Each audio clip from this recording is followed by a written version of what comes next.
dentro da lei, a expressão do latim, dura lex, sed lex.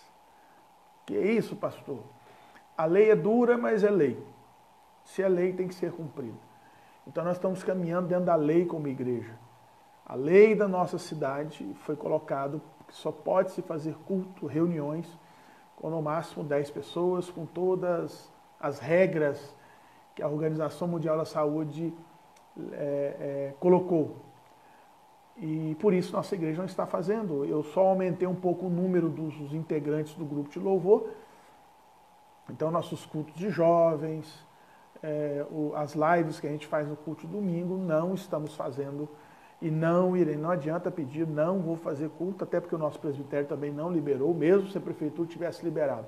Mas uma posição minha, nós não iremos fazer. Nós temos que respeitar a lei e dar bom testemunho como igreja. Como igreja, a igreja tem que dar bom testemunho. É hora da igreja mostrar o que ela é, né? É hora da igreja mostrar a sua integridade. Então, por isso nós não estamos fazendo, porque a lei não permite, pronto, acabou. Não tem discussão. O dia que a lei permitir de podermos fazer com mais gente, a gente se organiza e faz. Mas por enquanto, se a lei não permite, nós vamos caminhar dentro da lei, porque senão eu vou ter que rasgar a carta de Paulo aos Romanos, que fala do respeito à autoridade, que toda autoridade constituída por Deus, que nós devemos orar pelas autoridades. Mesmo que eu não concorde, então eu tenho que orar pelas autoridades. Tá ok, gente? Só um esclarecimento aí. Mas hoje eu quero falar sobre as convicções que um cristão tem que ter. O servo de Deus não tem opinião, ele tem convicção. Nós temos convicções. E dentro dessas convicções é que nós vamos viver. Então abra a sua Bíblia, 1 João capítulo 5, versículo 13. Diz assim o texto. Estas coisas, boa noite Carmen, boa noite pastor João Navarro, que alegria ter você aqui conosco também, tá bom? Terezinha, já dei boa noite. 1 João capítulo 5, versículo 13, diz assim, estas coisas, que estas coisas? O texto que João escreve, vos escrevi, o quê? Capítulo 1, capítulo 2, capítulo 3, capítulo 4 e o capítulo 5. Boa noite, Vera, Deus abençoe, tá bom? Essas coisas vos escrevi, a fim de saberdes que tendes a vida eterna, a vós outros que credes em o nome do Filho de Deus. E esta é a confiança que temos para com Ele, que se pedirmos alguma coisa segundo a sua vontade, Ele nos ouve. E sabemos que Ele nos ouve quanto ao que lhe pedimos. Estamos certos de que obtemos os pedidos que lhe temos feito. Se alguém vir a seu irmão cometer pecado, não para a morte, pedirá e Deus lhe dará vida. Aos que não pecam para a morte, há pecado para a morte, e por isso não digo que rogue. Toda injustiça é pecado, e há pecado que não para a morte. Amém, amém, amém. Somente até aqui esses versículos. Vamos orar. Senhor, Pai, em nome de Jesus, te rendemos graças por teu amor, por tua bondade. Muito obrigado, Senhor, porque o Senhor tem cuidado de nós a cada dia. Temos visto o teu cuidado, o teu carinho, o teu amor se manifestando por nós. Mais uma vez estamos aqui, nesse tempo difícil como igreja, mas confiando no Senhor. Sabemos que todas as coisas cooperam para o bem daqueles que amam a Ti. Muito obrigado, porque o Senhor é soberano. Em nome de Jesus. Amém. Amém.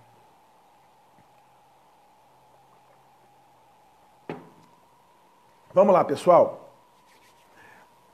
Chegamos aqui na parte final da primeira carta de João, com muito ensino.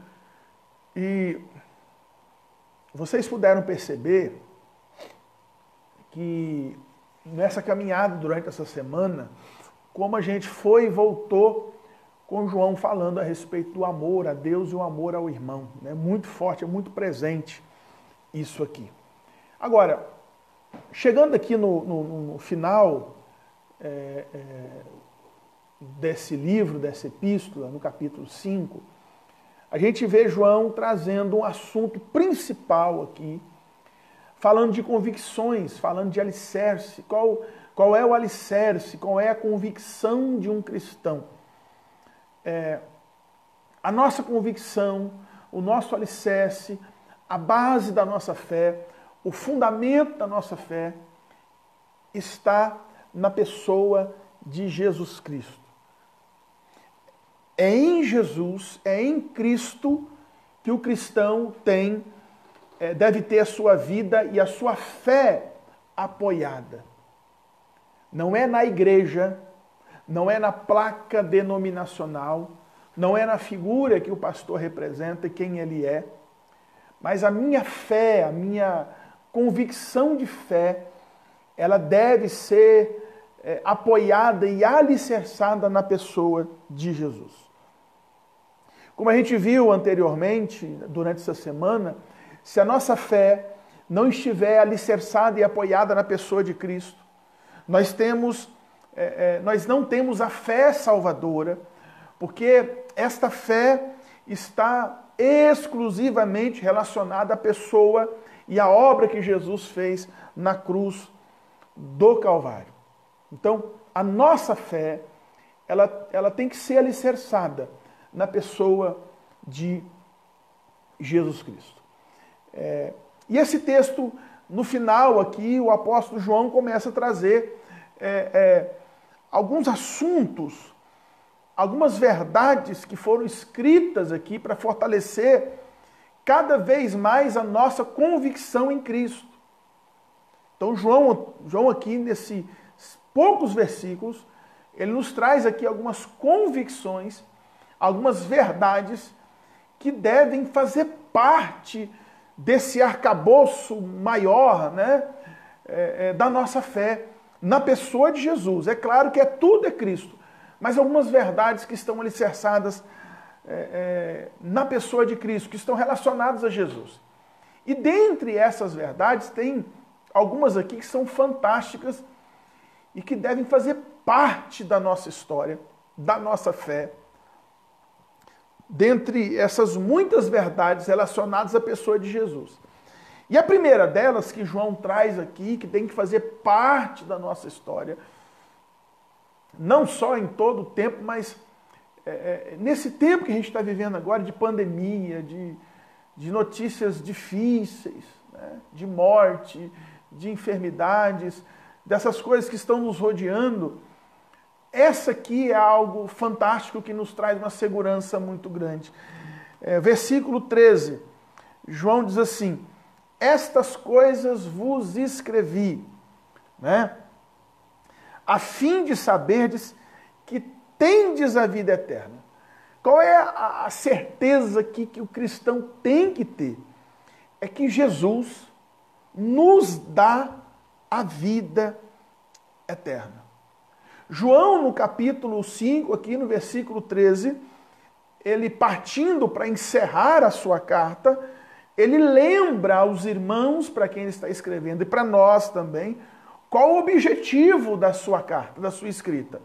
Que é: eu vos escrevi a fim de saberdes, para que vocês saibam, para que eu aqui, pastor Giancarlo, para que você aí que está me vendo e me ouvindo, para que nós saibamos que nós temos a vida eterna. Essa é a mensagem do Evangelho. Mas não é uma mensagem da qual todos se apoderam dela. Porque João encerra no versículo mostrando que o dom da vida eterna, esse presente da vida eterna que nos é dada em Cristo Jesus, lembre-se, sempre em Cristo, ele é exclusivo para quem? João diz: para vós outros que credes em o nome do Filho de Deus, Jesus Cristo, o justo. Há uma condicional, a vida eterna é um presente que é dado àquele que crê em Jesus Cristo. Então, é importante nós contrastarmos o propósito do Evangelho de João com a sua primeira carta. Quando João escreve seu Evangelho, João tem um propósito, Evangelho de João. Qual é o propósito do Evangelho de João? Levar ao incrédulo, aquele que não crê, a se tornar um crédulo, a se tornar um cristão. Aí João escreve lá no final, no capítulo 20, estes milagres foram registrados para que vocês creiam que Jesus é o Cristo, Filho de Deus, e para que vocês, crendo, tenham a vida eterna. Então João escreve o seu evangelho, não essa epístola, o seu evangelho com o propósito de levar as pessoas a crerem em Jesus como Filho de Deus. Só que aqui, o propósito de João é outro. João está escrevendo para aqueles, para a igreja, para aqueles que já haviam recebido a Cristo pela fé. Há uma diferença. Então João está falando para esses que já creem, dizendo, vocês podem se alegrar, porque vocês têm a vida eterna, porque vocês creram no nome de Jesus, em Jesus como Filho de Deus. Então, o que o João está nos mostrando aqui bem explicitamente? Que a certeza sobre a vida eterna sempre foi e é um fundamento naquele que crê. Esse é o propósito de Deus para a nossa vida. Ou seja, a certeza da vida eterna é baseada em Cristo. Então eu queria te fazer uma pergunta aqui que eu tenho feito durante essa semana. Eu tenho feito algumas perguntas. E eu quero aqui te fazer uma pergunta muito séria. Eu não poderia encerrar essa série de mensagens sem te fazer essa pergunta. Você não me responda aqui agora. Eu quero que você me responda aqui, na live, escrevendo. Não. Mas eu queria te fazer uma pergunta. Você tem certeza da vida eterna? Pense aí no teu coração. Pense aí na sua vida. Porque o texto diz que a vida eterna é para aqueles que creem em Jesus, na obra completa que Jesus fez. E recebe Jesus como Senhor e Salvador da sua vida. O Salvador que perdoa pecados. O Salvador que justifica pela fé nele. E o Senhor, porque a partir do momento que eu o recebo como Salvador da minha vida, ele agora se torna Senhor da minha vida e da minha história. A vida eterna é para aquele que crê. Então, repito a pergunta, você crê? Não me responda agora, aí escrevendo. Mas você crê? Tem certeza que se morrer hoje, ou se Jesus voltar hoje, você irá para o céu e terá a vida eterna? Lembre-se que o requisito para isso é a fé. A fé de que aquilo que Jesus fez na cruz do Calvário, deu a sua vida e ressuscitando ao terceiro dia, é a garantia da nossa salvação. Se você crê nisso, você pode ter certeza da vida eterna. É o que a Bíblia diz. Não é arrogância, não é presunção do povo cristão, não. Agora, se você ainda não tem a certeza da vida eterna, então significa que você ainda confia em você mesmo para ser salvo. E está recusando o sacrifício de Cristo por você. Porque se eu aceito o sacrifício, se eu creio que o sacrifício de Jesus, ele é suficiente para me perdoar os pecados, e escrever meu nome no livro da vida, que me justifica e me torna justo diante de Deus, eu tenho a vida eterna. Eu tenho que ter certeza da vida eterna. Então, mas se você talvez, de alguma forma, pastor, eu não tenho certeza, porque eu acho que eu não sou bom o suficiente, eu acho que ainda não consegui alcançar a vida eterna, porque eu sou pecador. Você está baseando a sua salvação nos seus méritos, naquilo que você faz. E a salvação não é baseada naquilo que eu faço, mas naquilo que Cristo fez na cruz.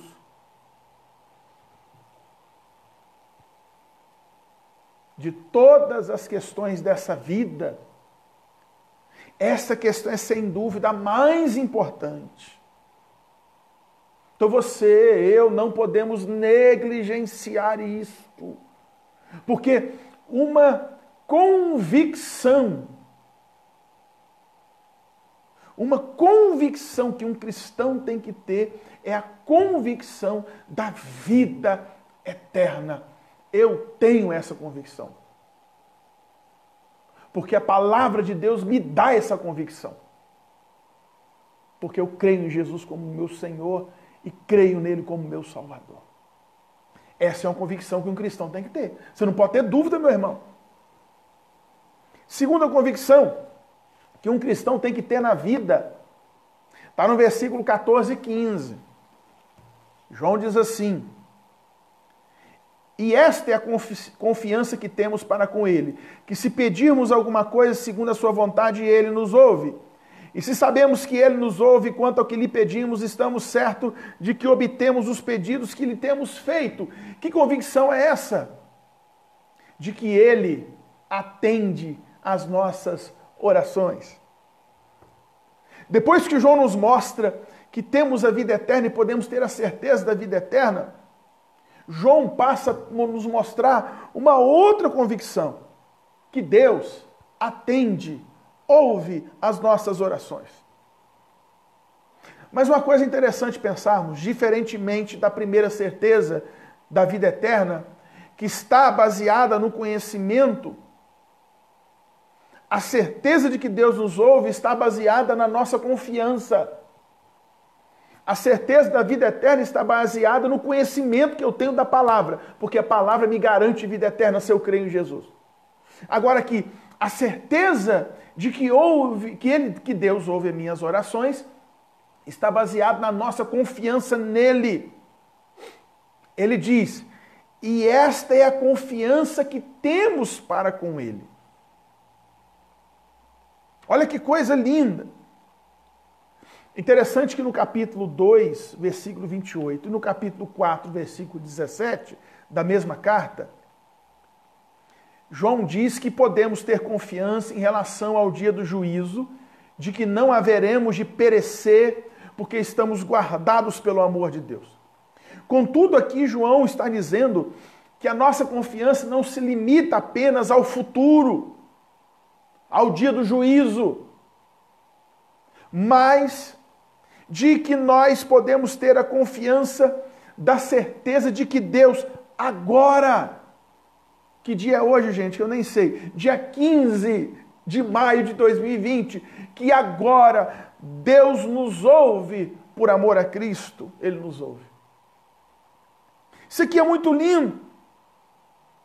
Por meio de Jesus Cristo, o cristão pode ter a confiança, ousadia, coragem de se aproximar de Deus em oração, em qualquer tempo, em qualquer lugar, em qualquer momento, em qualquer situação, e fazer a Deus as suas súplicas e de render louvores a Deus, em qualquer tempo. Então é motivo de eu e você glorificarmos a Deus por isso. Então eu queria que você desse um glória a Deus aí, glória a Deus. Escreva aí, glória a Deus. Deus nos ouve. Agora, se pensarmos sobre a oração, existe um requisito para que a oração seja atendida. Pastor, minha oração é atendida se eu orar de joelhos, se eu orar sentado, se eu orar deitado. Aqui não está dizendo posição de oração. há um requisito, há uma cláusula. João diz, se pedirmos alguma coisa segundo a sua vontade, ele nos ouve. Olha que lindo, gente. Ele nos ouve. Lembre-se, meu irmão e minha irmã, que não é a sua vontade que importa. Ô pastor, lá eu sou cruel. Não, estou sendo bíblico. Não é a sua, não é a minha vontade que importa, mas a vontade de Deus. Oração do Pai Nosso. Pai nosso que estás no céu, santificado seja o teu nome, seja feita a tua vontade, assim na terra como no céu. Então, a grande questão aqui não é sabermos qual é a vontade de Deus para orarmos. Não. Mas sim orarmos para sabermos qual é a vontade de Deus. Essa é a grande questão. Então devemos orar sempre. Devemos interceder sempre, sempre pedimos a Deus que nos revele a sua vontade, para que possamos então pedir aquilo que vai glorificar o seu nome. O problema é que tem muita gente que tem medo de pedir a Deus para saber a vontade de Deus. Sabe por quê? Porque muitas vezes a vontade de Deus vai ser diferente da nossa. E a gente é teimoso. Nós somos insistentes, não é verdade? Então lembre-se que a oração é, antes de tudo, uma forma de nós honrarmos a Deus, de glorificarmos o nome de Deus, da resposta de Deus às nossas orações. Deus sempre responde às nossas orações. É claro que Deus responde de acordo com a vontade dele, que é santa, perfeita, boa e agradável. Romanos capítulo 12. Não é verdade? Romanos capítulo 12. E que muitas vezes a resposta de Deus implica em uma negativa da parte dele para a gente, porque Deus sabe o que é melhor para nós. Mas a gente é insistente, e não é insistente naquilo que deveria ser. É porque somos teimosos, não é verdade? É como aquela criança que fica ali insistindo para comer doce, né? Faltando 10 minutos para a mãe liberar o almoço. Me dá, eu quero doce, eu quero doce, eu quero doce, eu quero doce. E a mãe não dá. Aí a gente está do lado, que não é mãe, não é pai do menino. Ah, tadinho, dá um docinho para ele, dá. Ô, gente. E a mãe não dá e ainda está achado de ruim. Não é, porque ela sabe que não é hora. Então Deus sabe o que é melhor para a gente. Essa é a segunda convicção. Mas tem uma terceira convicção que eu tenho que ter. Primeira, eu tenho a certeza da vida eterna. Segunda, Deus nos ouve. Terceira convicção, verso 16 e 17. Se alguém vir aqui é ver, a seu irmão cometendo pecado, não para a morte, pedirá e Deus lhe dará vida aos que não pecam para a morte. Há pecado para a morte, por isso não digo que rogue. Toda injustiça é pecado, e é pecado, e existe pecado não para a morte. O que João está dizendo aqui? Uma terceira convicção é que Deus nos perdoa. Ponto final. Mas João está usando um argumento aqui. Seguindo no seu argumento sobre a oração, João passa a nos mostrar que o cristão não somente ora em favor de si mesmo, mas também pratica intercessão em favor do outro. João diz, se alguém vir a seu irmão cometer pecado, pedirá, orará e Deus lhe dará vida. Olha que preciosa verdade. Quanta esperança João nos comunica aqui. Afinal, sendo que toda injustiça é pecado, quem de nós pode se gabar de não ser pecador? Todos somos pecadores. João nos mostra que como família de Deus, como comunidade do amor, devemos nos preocupar com os nossos irmãos que estiverem na prática de algum pecado, seja qual for. Tem que me preocupar. Aí João fala, orem por esse. Se eu souber, se eu ver o irmão que está fazendo coisa errada, eu tenho que orar por ele. Devemos falar com Deus, interceder, falar de Deus com o irmão, exortar o irmão, a fim de ganhar esse irmão de volta. E o texto diz que quando intercedemos pela pessoa junto a Deus, Deus vai dar a vida. Mas é importante lembrarmos aqui que o termo vida, na carta de João, quer dizer comunhão com Deus. Deus vai dar a comunhão com Deus para as pessoas. Mas aqui tem uma pergunta. João fala aqui de um tal de pecado para a morte. O que é isso, pastor? O que é esse tal pecado para a morte? E o pecado não para a morte? Olhando todo o contexto da carta e o contexto imediato aqui do texto, o que é o pecado para a morte?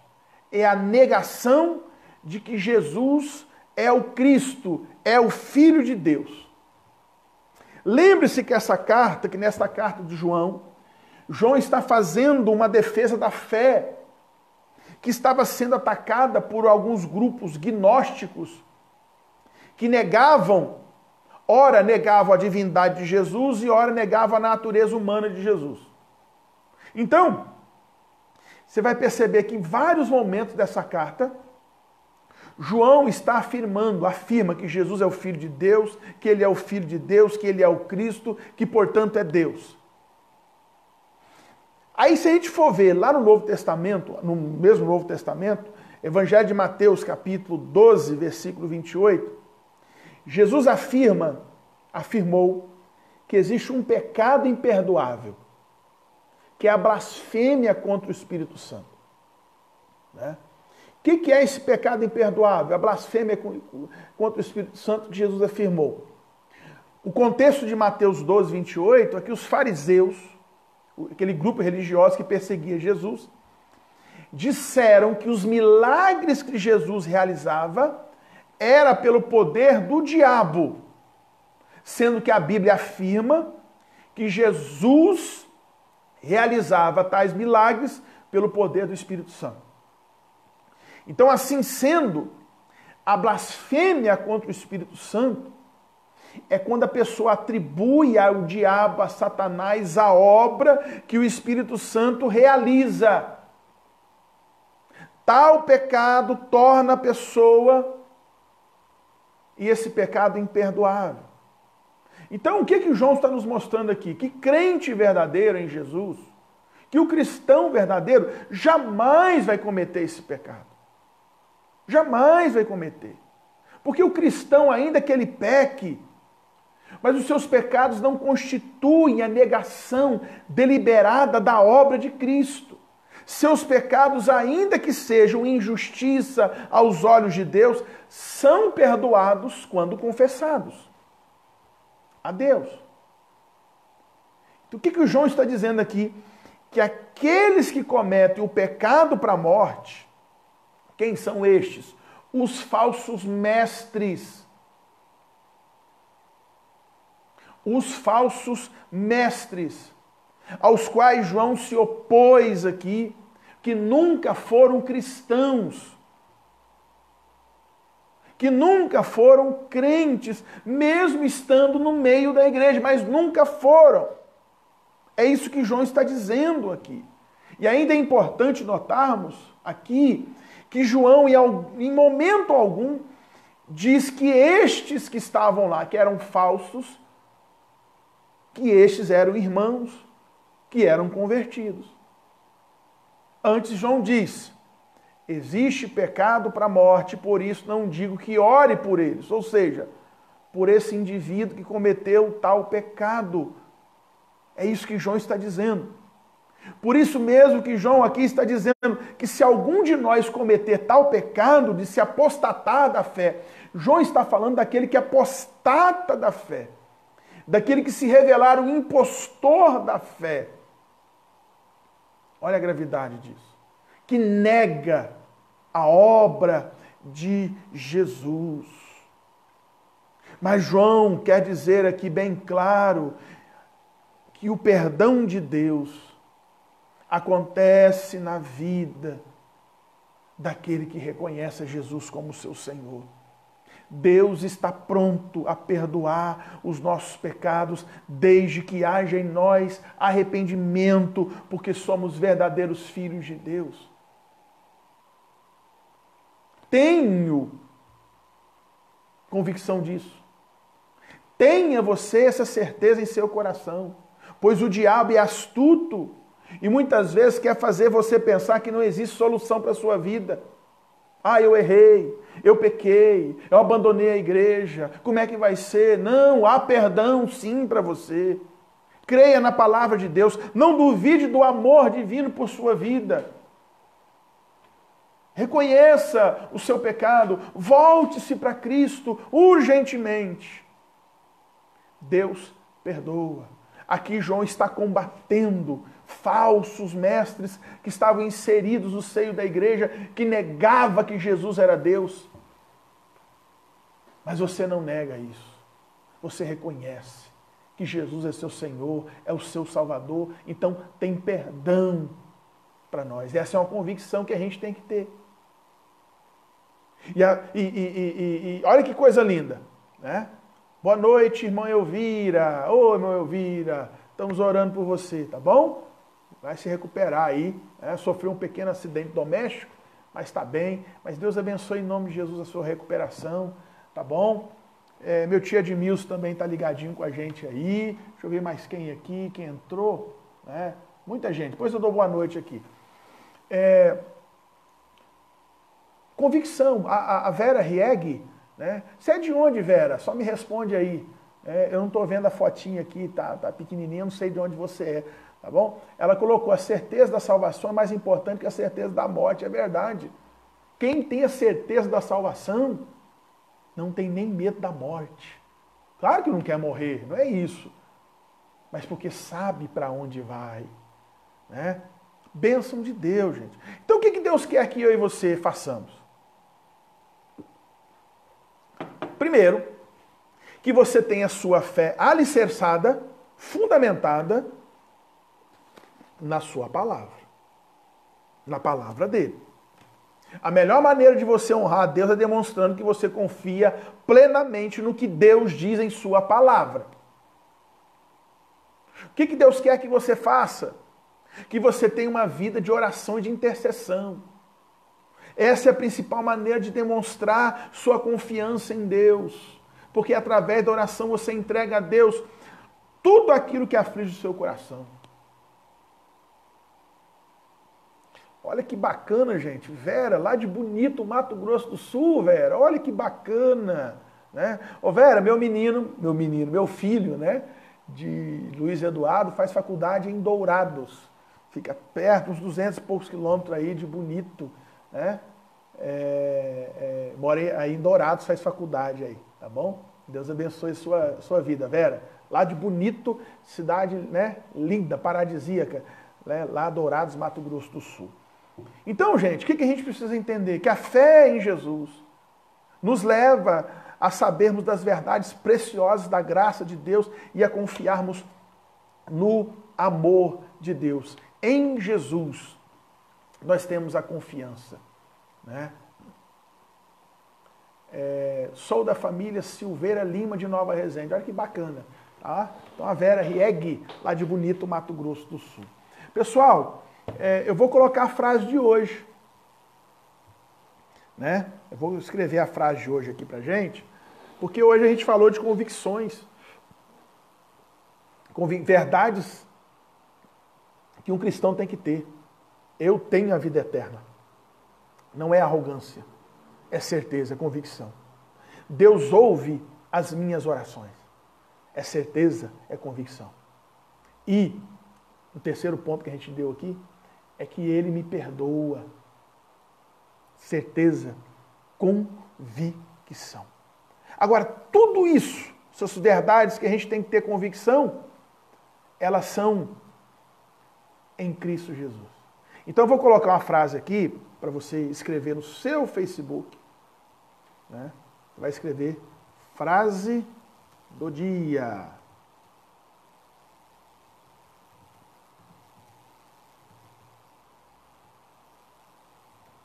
Só um pouquinho.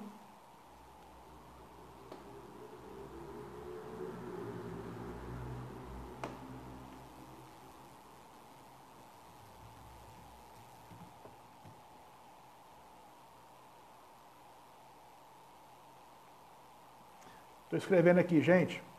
Computador computador, hein?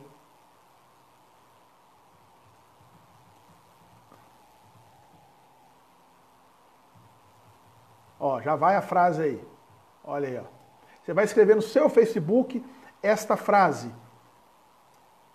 Em Jesus está alicerçada a minha fé. Pronto. É nele. Em Jesus está alicerçada a minha fé. Tá ok, gente? Você vai escrever essa frase aí.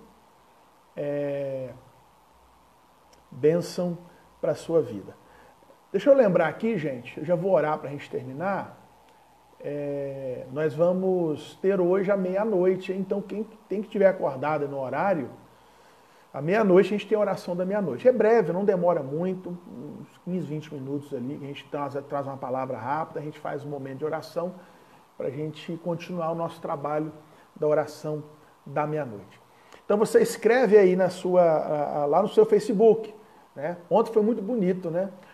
A frase, você vê Jesus em mim? Muito forte. Então você vai escrever no seu Facebook, em Jesus está alicerçada a minha fé. Amém, gente? Deus abençoe vocês. Se Deus quiser, daqui a pouquinho à meia-noite. Ó, deixa eu mostrar aqui, que muita gente não viu, né? Eu mostro aí minhas canecas. Essa aqui eu ganhei hoje, ó. Olha que linda a caneca, gente.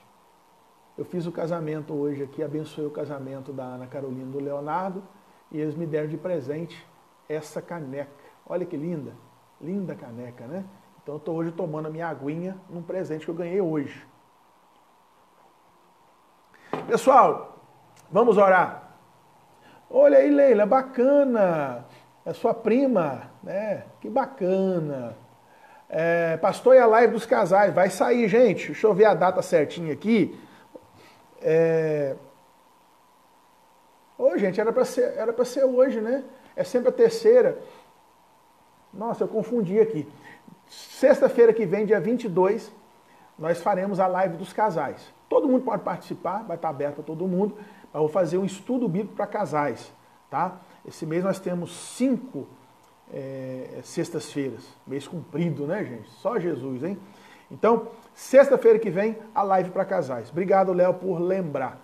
Pessoal, vou fazer uma oração e aí nós vamos terminar. E depois aí, quem quiser acompanhar aí a live do pastor João Navarro, hein? Vale a pena. Ô, João, rapaz, eu fico só olhando você com violão, né? Eu não toco nem galinha com violão, gente. Ô, pastor Jean, por que eu não aprendi a tocar violão, né? Mas, ó, depois vocês veem aí a live do pastor João Navarro de Muzambinho, vale a pena. E o pastor, se eu gosto ô Marli, gosto muito, faço coleção de canecas e ganhei essa aqui, muito linda também. Pessoal, termina aí se quiser ver a live do pastor João Navarro, João Navarro, lá no Facebook, é só você participar, vale a pena, pastorzão aqui da IPI de Muzambinho. Vamos orar. Pai, em nome de Jesus, muito obrigado mais uma vez por esse tempo precioso. Te louvamos, te adoramos e te agradecemos por tudo. Muito obrigado por tua palavra, que gera em nós convicções. Nós oramos em nome de Jesus. Amém. Pessoal, Deus abençoe vocês. Tereza, né, lá de Cássia, né, Deus abençoe. Manda um abração pro Davis aí. Quero passar na casa de vocês na próxima para tomar aquele açaí gostoso. E fala pro Davis que eu nunca esqueci aquele churrasco que a gente fazia. Tá bom? Deus abençoe. Hoje não tem live do pastor João? Ô, pastor João Navarro, faça a maior propaganda sua que não tem live sua hoje. Quais os dias das suas lives, pastor? Põe pra gente aí.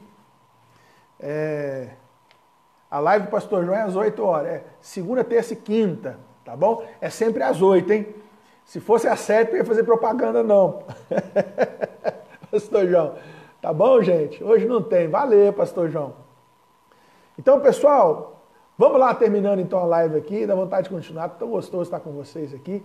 Mas à meia-noite estaremos de volta. Deus abençoe a todos. Não esqueça da frase, hein? Qual é a frase mesmo, gente? Em Jesus está alicerçada a minha fé. Deus abençoe a todos. Em nome de Jesus, até mais.